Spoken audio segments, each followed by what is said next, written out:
Complaint குடுத்துட்டாங்க. மொத்தத்துல நம்ம சமுதாயம் இன்னும் அப்படிதான் இருக்கு.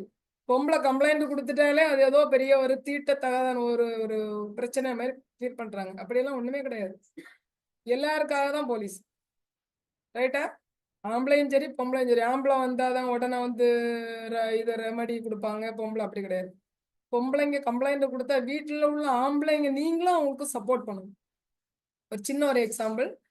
ஒரு பிள்ளைய பத்தி ஒரு பையன் தப்பா போட்டான். அவங்க வந்து கடைசியில அந்த பையன நாங்க அரெஸ்ட் பண்ணிட்டோம். அரெஸ்ட் பண்ணதுக்கு பிறகு, பேரண்ட் வந்து அவங்க தப்பா ஃபீல் பண்ணாங்க. எப்படின்னு பார்த்தீங்கன்னா, இந்த பொண்ணு தப்பு பண்ணிட்டா. அதனால தான் இந்த பையன் இந்த இந்த லெவலுக்கு போயிட்டான் அப்படின்ன மாரி, அந்த பிள்ளைய வந்து ஒதுக்க தொடங்கி ஹோம்ல கொண்டு விடுற லெவலுக்கு வந்துட்டு. அப்புறம் அவங்கள்ட்ட கூப்பிட்டு பேசி எடுத்துட்டு, பேசி அனுப்புனதுக்கு பிறகு அவங்க அப்பா என்ன சொன்னாரு அப்படின்னா, என் பிள்ளைய வளர்க்கறதுக்கே 3ஆம் நபர் நமக்கு என்ன பண்ண வேண்டியது இருக்கு? அறிவுரை கொடுக்க வேண்டியது.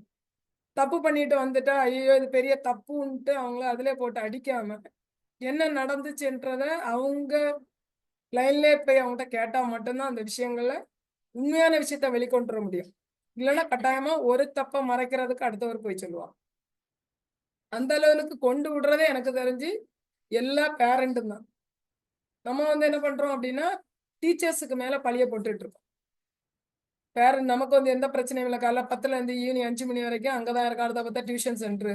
அப்பா எல்லாம் இதுல ரொம்ப அழகா நைஸா நாசூக்கா சொல்லி தப்பிவிடுவாங்க. கடைசியில தப்ப முடியாத ஜீவன் யாரு அப்படின்னு பார்த்தீங்கன்னா, இந்த அம்மா கேரக்டர். அது அங்கேயும் போ முடியாது, பிள்ளையும் விட்டு குடுக்க முடியாது, ஹஸ்பண்டையும் விட்டு குடுக்க முடியாது. 2க்கு இடையில கடந்து அவங்க வந்து படுற இன்னல்கள் இருக்கு.